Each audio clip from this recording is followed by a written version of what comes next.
Now joining us, we switch gears. Edel Tully joins us from UBS. Good noon to you. Let's talk precious metals. How much higher? What is the UBS call? Well, UBS call is actually for both higher gold prices and also for higher silver prices. However, one thing with gold, obviously, has performed relatively well considering the washout that occurred in silver last week. But one thing to remember with gold is we are entering the traditional summer period that typically is a quiet time for gold.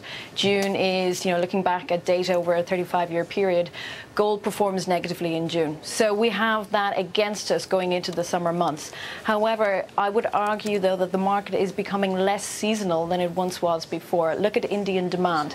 Even at these high prices, Indian demand is still quite elevated. But a lot depends on what silver does next. Dr. Tully, it's absolutely remarkable when you look at demand in India and in other regions. Let's look at this chart if we could. Victor, see if you can back up there and look at this chart. We've had this there for years. We give those gold bars out to our control room every time I do a show perfectly. Tully considers gold demand real gold, and there's the spike up in the 1980s.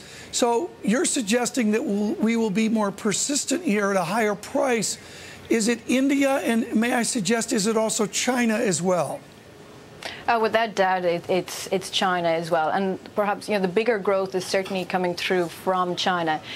On an absolute basis, it's not quite where India is yet, but it's certainly playing quick catch-up. But in this recent move, though, China has been pretty quiet. Rather on the physical side, it's been more India which has been leading the way. I got a dumb question. Bring up this chart, though, first. India shifts gold demand, and you can see back 20 years, the boost up in demand. This is jewelry and consumers and investment demand, and then it's actually pretty flat. Dr. Tully, how much gold is exactly out there? Like when you wake up in the morning, do you say there's a lot of gold out there, or is it a really limited supply?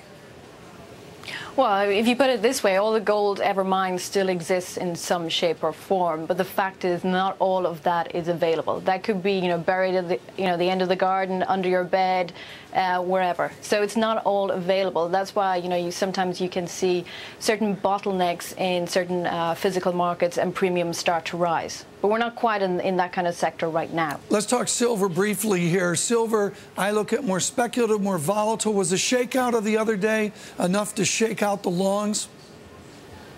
No, not quite. I mean, obviously, silver was very overbought. A lot of those longs, went quickly to the exit doors. But, as we saw from the action earlier this week, there was people quite happy to buy on those lows. And so long as there's still buying appetite out there, silver is going to continue. We do see silver trying to get back to its, near $50 price mark once again, but it's going to be very much a roller coaster journey for silver. Bloomberg surveillance this morning, folks, 7 to 10 a.m. Sirius XM 113, new channel. I don't know what that's about. I talked with Adam Szymanski of Deutsche Bank, and I asked him how speculative banks are when it comes to commodities. One of the things that we have now is better data.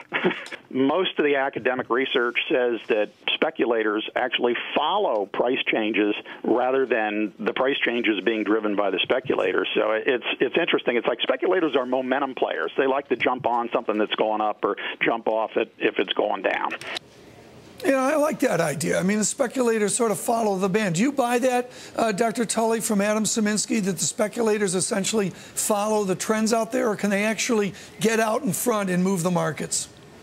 No, they usually, I think, follow the trend. They're very much momentum buyers or momentum sellers. Just very quickly here, what do we need to know? You're in this each and every day. For all the mail I get about gold, what's the #1 thing my viewers need to know about gold now? Every cab driver in New York, Dr. Tully, is talking about gold. What do we need to know from you about gold right now? Well, you can think that everybody is talking about gold, but really gold ownership is very, very low. The danger for gold, is the end of QE2. That's certainly a signpost that we're looking out for. But I think that would be a buying opportunity for gold, because certainly looking at gold towards the second half of this year, it certainly paints a positive picture. Given inflation prints around the world are elevated, given the European sovereign risk fears are certainly more front and center, and macro data is rolling over, not just in the US but globally. So you have the risk that potentially you can have further quantitative easing later on this year. and gold is off to the races once again. Edel Tully, thank you so much.